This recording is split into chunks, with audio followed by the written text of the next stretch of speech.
Oi pessoal, tudo bem? Professor César falando. Estamos aqui para mais uma aula de ensino remoto de emergência. Bom, gente, estávamos aqui falando sobre ácidos, né? Força de ácidos, relembrando um pouquinho sobre isso. Então, o que é um ácido fraco, né? É aquele que tem a porcentagem de moléculas que se ionizam até 5%, não é? Muito bem. Quando que eu considero que um ácido é moderado? Quando ele tem essa porcentagem entre 5% e 50%. Toda vez que a porcentagem de moléculas ionizadas for entre 5% e 50%, eu classifico ele como moderado. E quando que eu classifico como um ácido forte? Quando a porcentagem de moléculas for maior que 50%. De 50% até próximos de 100%. Né? 100%, nada na vida é 100%. Mas né, de 50% para cima. Muito bem. Professor, como é que eu consigo estimar, como é que eu sei que um ácido é fraco, é moderado, é forte? Bom, tem um experimento muito simples que a gente faz com os meninos no ensino médio, que obviamente que a gente não sabe, a gente não consegue determinar exatamente qual que é a porcentagem de partículas que está se dissociando, mas que dá para a gente ter uma ideia, né? Então, só para vocês entenderem o que acontece, né? Se eu pegar um copo com água destilada e extremamente pura, a quantidade de íons que eu tenho presentes aqui, ela é muito pequena, né? Qual que é o efeito prático disso, né? Tá aqui, ó. Tá aqui uma pilha. Certo? Tá aqui uma pilha. Olha lá. Claro que isso aqui vocês vão ver em outro momento, em eletroquímica e tudo mais, em outras disciplinas. Eu não vou ficar trabalhando muito isso com vocês aqui agora não. Mas se no meio do caminho eu coloco uma lâmpada, tá aqui uma lâmpada. E vamos pensar numa pilha bem forte, tá? Capaz de acender uma lâmpada.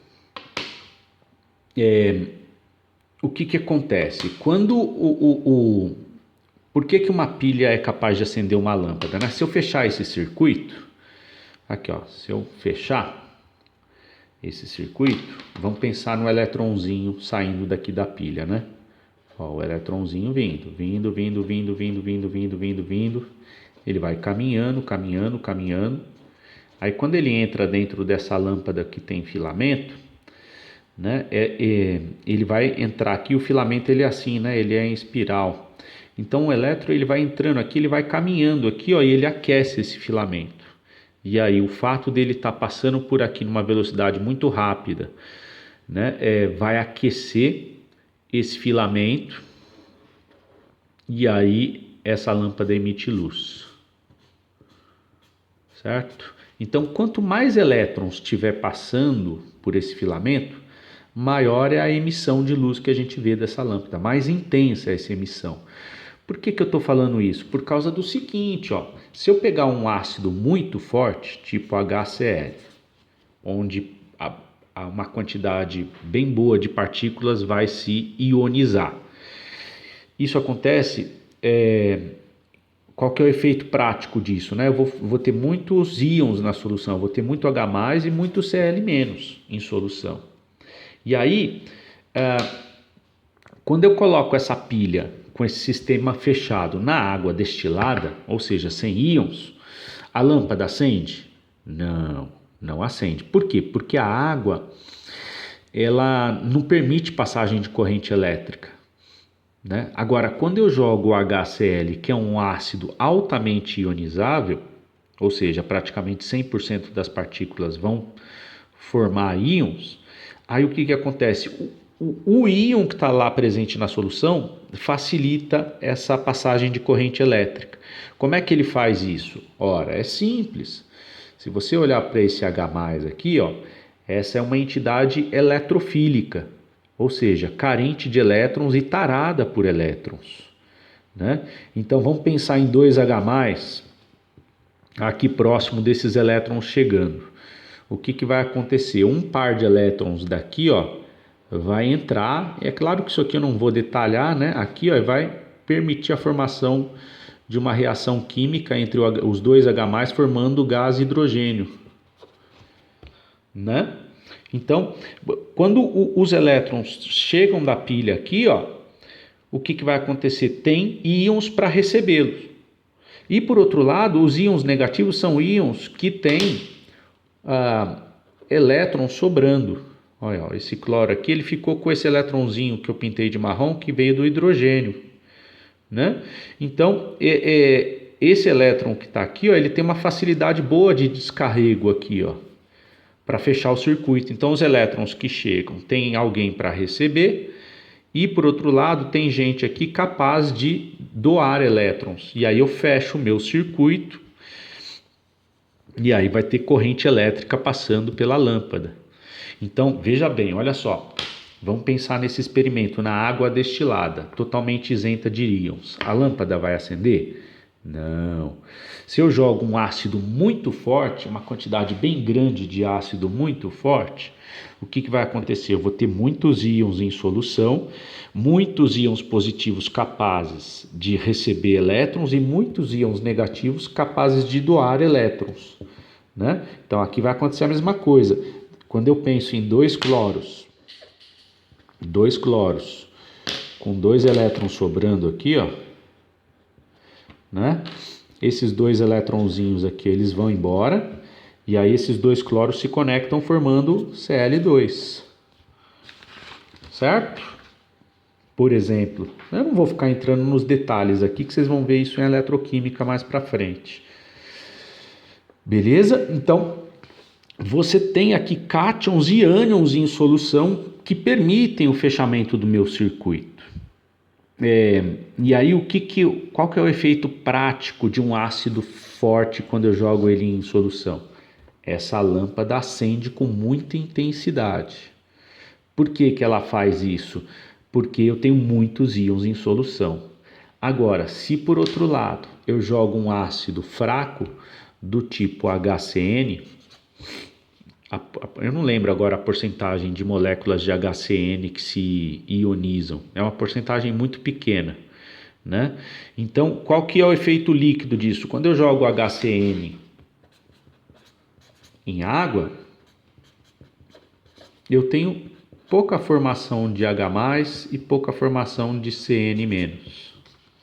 Então, vou ter muito poucos íons aqui em solução. Eu vou ter quase uma água destilada com uma quantidade pequena de íons. Qual que é o efeito prático disso? Quando eu monto esse sistema, esse experimento, a lâmpada acende muito fracamente. Ela tem uma intensidade muito menor. Agora, quando eu pego um ácido moderado, do tipo HF, ácido fluorídrico, ele é moderado. O que vai acontecer? Uma porcentagem razoável de partículas vai ionizar. Então, essa lâmpada vai ter uma intensidade, né? Vai acender com uma intensidade intermediária, certo? Então, tem sim como eu, a partir de um experimento simples do ensino médio, conseguir estimar a força de ácidos, né? Quando eu jogo um ácido fraco em água, a minha lâmpada acende muito fracamente ou não acende. Quando eu jogo um ácido moderado, ela acende com uma intensidade um pouquinho maior. E quando eu jogo um ácido forte, essa lâmpada vai acender com uma intensidade bem grande. Tá claro isso, gente? Então, todo mundo conseguiu compreender o que é um ácido forte, um ácido fraco e um ácido moderado? Isso nada tem a ver com o poder de corrosão do ácido, né? A força tem a ver com a porcentagem de ionização, o quanto que ele se ioniza. E nós temos um efeito prático, nós temos como medir isso, tá? Existe um efeito prático no cotidiano, quando a gente faz um experimento simples como esse. Certo? Bom, então vamos pensar um pouquinho por que nós temos ácidos que são fortes, ácidos que são moderados e ácidos que são fracos, né? A grande questão que está em jogo aqui é o porquê. Por quê? Essa é a pergunta que não quer calar. Né? Por que esses ácidos costumam, ora ser fortes, ora ser moderados, ora serem fracos? Né? Vamos tentar agora associar a força de um ácido com a sua estrutura. Vamos pensar a estrutura de um ácido para tentar entender a força dele, né? Então existem explicações teóricas que a gente, a gente percebe algumas tendências de determinadas estruturas estarem associadas com a força de um determinado ácido, certo? É isso que a gente vai tentar fazer aqui agora. Brincar de imaginar. Então vem com o tio. Primeiramente, vamos pensar na eletronegatividade. De que modo que a eletronegatividade pode contribuir para a força de um ácido, né? Então vamos pensar aqui no HCl e vamos pensar no HI, certo? Ambos são ácidos fortes. Mas eu não tenho tabela de força aqui agora, a tabela aqui que mostra qual ácido é mais forte que qual ácido, mas o que acontece? O tio sabe que esse aqui é mais forte do que esse, né? Então, como é que a gente pode tentar explicar a partir da eletronegatividade do porquê que esse ácido é mais forte que esse? Então vamos pensar no seguinte, ó, o HCl, quando a gente olha para a ligação química e dá um zoom, né? Você tem aqui um parzinho de elétrons ligando o cloreto com o hidrogênio, certo? A eletronegatividade do cloro, esse valor varia um pouco, tá? É 3, 3,1, 3,2, vamos chutar 3. É 3. E do hidrogênio é 2,1. Dependendo da tabela que eu pego, pode variar um pouco esses valores de eletronegatividade. Nada muito absurdo, mas varia. Agora, quando eu pego a molécula de ácido iodídrico, né? Olha lá. A eletronegatividade do iodo é 2,7 e do hidrogênio é 2,1. Então essa diferença aqui, ó, dá 0,6 e essa diferença dá 0,9.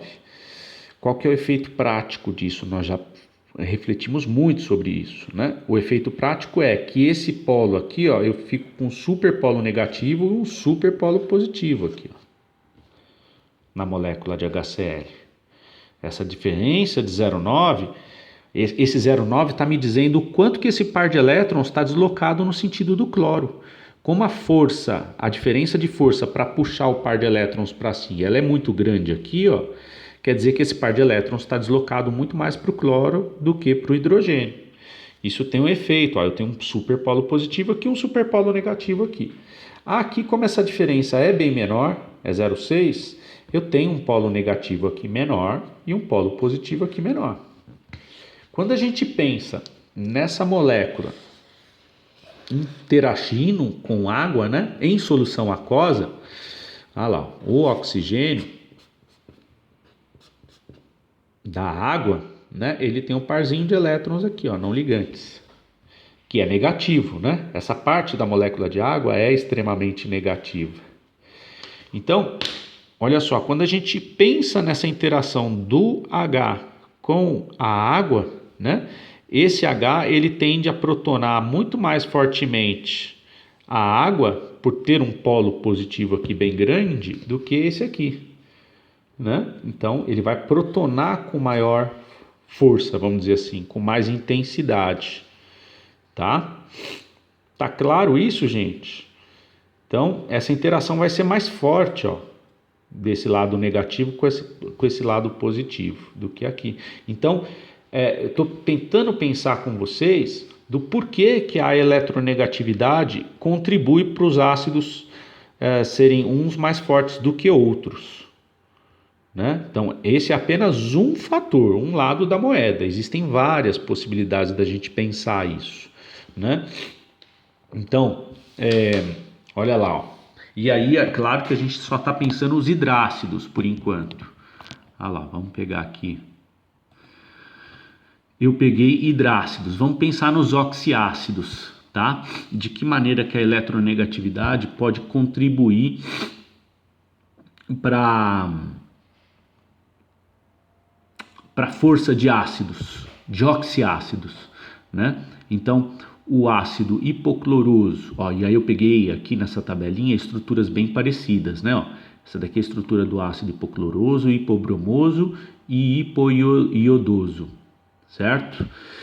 A eletronegatividade do átomo de cloro, do átomo de bromo e do iodo são respectivamente 3,2, 3 e 2,7. Perceba que esses valores estão diferindo um pouquinho dos meus, que eu utilizei anteriormente, não tem problema. Tá? O fato é que a eletronegatividade do cloro aqui, ó, é maior do que a do bromo, que é maior do que a do iodo, certo? O que justifica o fato do ácido hipocloroso, apesar de ser um ácido não muito forte, né, ser um ácido fraco, ele ser um ácido mais forte do que o ácido hipobromoso, que é mais forte do que o hipoiodoso. Né?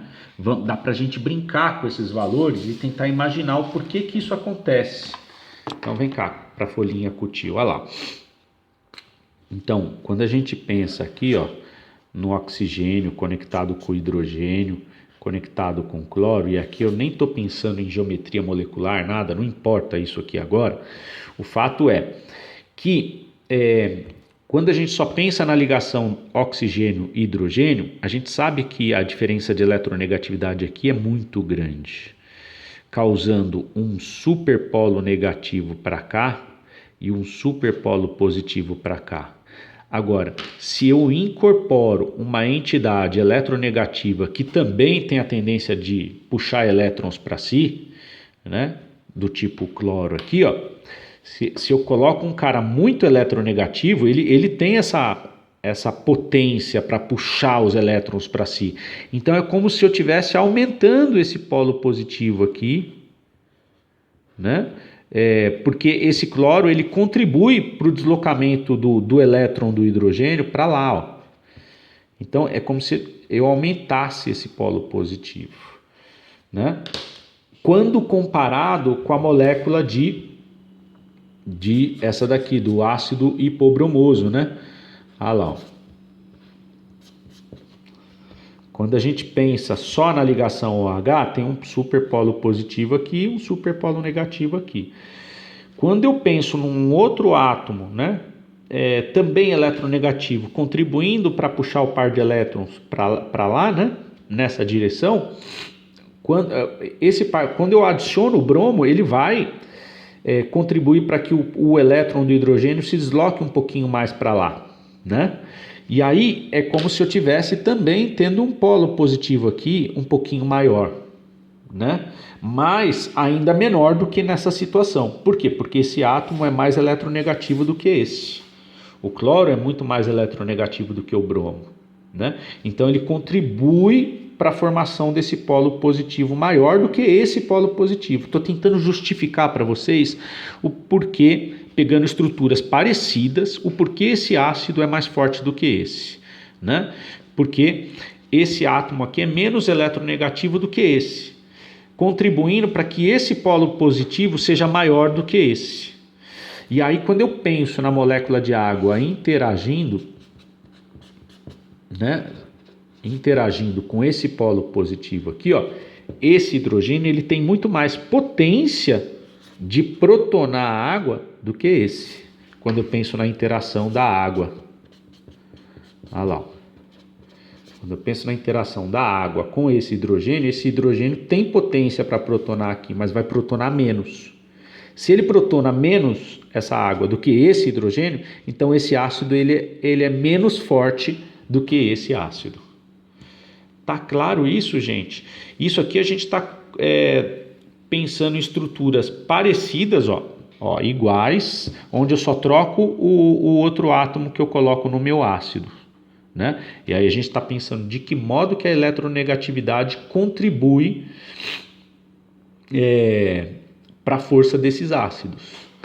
Muito bem, eu posso pensar agora assim, ó. Não vou pensar assim não. Vamos lá. Além da eletronegatividade, existem outros fatores também. Então, por que existem outros fatores? Porque a eletronegatividade ela justifica até a página 1. O porquê que um ácido é mais forte do que o outro. Da página 2 em diante, começam a aparecer exceções à regra. E aí, como é que a gente justifica a exceção à regra? Assim, ó. Então, quando a gente compara o HCl com o HI, a gente sabe que o HCl é um pouquinho mais forte que o HI. Maravilha. Por quê? Porque a eletronegatividade aqui é maior do que aqui. Beleza. Quando a gente compara o HClO e o HBrO, maravilha, funciona. Agora, quando a gente compara o HF com o HCl, fica ruim da gente justificar pela eletronegatividade. Por quê? A eletronegatividade do flúor é 4, do hidrogênio é 2,1. Essa diferença é 1,9, né? 1,9. Essa diferença é 1,9. Esse 1,9 está me dizendo que esse flúor ele é super negativo e esse hidrogênio ele é super positivo. Então, se eu for pensar só na eletronegatividade, eu iria imaginar que o ácido fluorídrico seria o ácido mais forte que existe, porque ele é que tem essa maior diferença, e no entanto não é. A gente sabe que o ácido fluorídrico é um ácido moderado, é muito mais fraco do que o ácido clorídrico. Então, o ácido clorídrico tem eletronegatividade, o cloreto tem 3 e o hidrogênio tem 2,1. Então, essa diferença aqui, ó, dá 0,9. Olha, é muito menor do que aqui. Isso quer dizer que esse polo negativo, ele é grande, mas não é tão grande quanto aqui. Esse polo positivo também é grande, mas não é tão grande quanto aqui. Então, se a gente for pensar só lá na eletronegatividade, quando a gente pensa na protonação dessa molécula na água, né, desse próton protonando a água, olha lá, a tendência para esse próton protonar a água é muito menor do que a tendência desse próton protonar a água. Né? Esse aqui tem muito maior tendência para protonar a água do que esse. Né? Mas não é isso que acontece. Então deve ter alguma outra coisa acontecendo aqui, que está influenciando na força do ácido. Perceba, é brincar de imaginar que a gente está fazendo aqui, né? A química é um grande barato por isso. A gente é brincar de imaginar o tempo todo. Então, o que acontece que está contribuindo para que esse ácido, apesar de ter um super polo positivo aqui e uma super, teoricamente, facilidade de protonar água muito maior do que aqui, o que deve estar acontecendo aqui? O que acontece é que essa força de ligação aqui, essa ligação entre o flúor e o hidrogênio, ela é muito forte. Então é meio como um cabo de guerra. Esse cara, ele quer protonar a água, ele tem um polo positivo aqui grande que meio que facilita a vida dele para protonar a água, mas por outro lado essa ligação é muito forte, né? E aí esse ácido acaba sendo moderado por conta disso, por causa dessa ligação que é muito forte, tá? Então quando a gente vai lá, por exemplo, para aquelas tabelas de energia de ligação, né? Que representam aí a força das ligações. Nossa, tá uma porcaria essa tabela, hein? Nossa, mas tá horrorosa.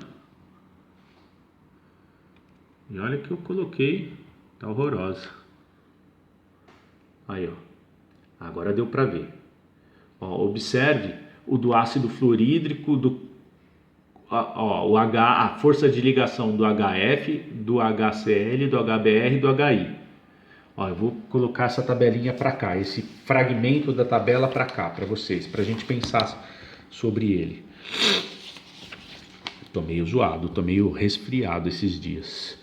Então eu vou colocar aqui os valores. O HF, a força da ligação é 563,2. O HCl, a força da ligação é 431,8. O HBr, a força da ligação é 366,1. E o HI, a força da ligação é 298,7. Ó, coloquei a tabelinha que tá lá para vocês, tá? Aqui pra gente pensar ela. Pra gente tentar entender o porquê que um ácido é moderado, o outro é forte, o outro é forte, o outro é forte, né? A partir da eletronegatividade e outras cocitas mais. Então, o que está acontecendo aqui, gente? Apesar dessa diferença de eletronegatividade ser muito maior do que essa, por que esse camarada é um ácido moderado e esse camarada é um ácido forte? Por causa dessa energia de ligação aqui, ó. O hidrogênio aqui, ó, ele tem alta tendência em protonar a molécula de água, né? Por quê? Porque ele tem um polo positivo aqui muito grande. Só que é um cabo de guerra. Ele quer ir para lá, mas tem essa energia, essa ligação aqui que é muito forte, ó. E esse número representa isso. Eu não vou entrar nesses detalhes agora de energia de ligação, porque vocês vão ter isso em algum lugar, em termoquímica, na fisicoquímica, isso no detalhe. Aqui o meu discurso é diferente, ele é mais superficial nesse sentido. Tá? Mas você tem um cabo de guerra, o camarada querendo ir para cá para protonar e essa energia, essa ligação aqui segurando, né? E aí, como essa energia é muito forte, esse cara protona pouco. Então, esse cara, apesar de ter uma tendência de ser extremamente positivo e ter uma grande tendência de protonar a água, essa ligação química que é muito dura, vamos dizer assim, ela segura, ela não deixa ele exercer toda a sua potência. Já aqui não, a energia de ligação ela é bem menor. Ó. Então esse cabo de guerra aqui é muito mais favorável para o hidrogênio protonar a água do que nesse caso aqui de cima. Então, essa energia de ligação ela é muito menor, você tem um cabo de guerra aqui, só que aqui ganha com muito mais facilidade. Gente, tá claro aqui a brincadeira? Todo mundo conseguiu entender? Tem que brincar de imaginar, né? A gente está tentando aqui explicar um pouquinho a respeito da força dos ácidos. Você vê isso de maneira muito dogmática lá no ensino médio. O ácido é forte porque se ioniza bem em água, né? E qual que é o efeito disso? A lâmpada acende fortemente. Mas o porquê que um ácido é forte? Por que um ácido é fraco? Isso tem a ver, dá para a gente explicar isso por meio da estrutura, né, dele, certo? Então é muito legal essas coisas. Então, mas assim, ao mesmo tempo que dá para explicar pela estrutura, olha lá, vamos pensar agora, vamos continuar essa brincadeira de explicar a estrutura. Quando a gente pegar os 4 oxiácidos bem parecidos, ó, o HClO, o HClO2, o HClO3 e o HClO4, certo? Ó, são todos ácidos oxigenados, ou seja, oxiácidos. Por que esse ácido é muito forte? Esse ácido também é forte, mas muito menos do que esse. Esse ácido, se eu não estou enganado, ele já é considerado moderado fraco, e esse daqui mais fraco, né? Por que a força desses ácidos vai diminuindo de baixo para cima, né? Essa é a questão. Dá para a gente explicar isso em termos de estrutura, mas eu vou fazer isso no próximo vídeo, porque está dando 30 minutos, daqui a pouco vai cortar esse vídeo automaticamente. Então, vou parando o nosso vídeo por aqui. no próximo vídeo eu vou continuar a partir dessa folhinha, tá bom? Beijo, beijo e até a próxima atividade.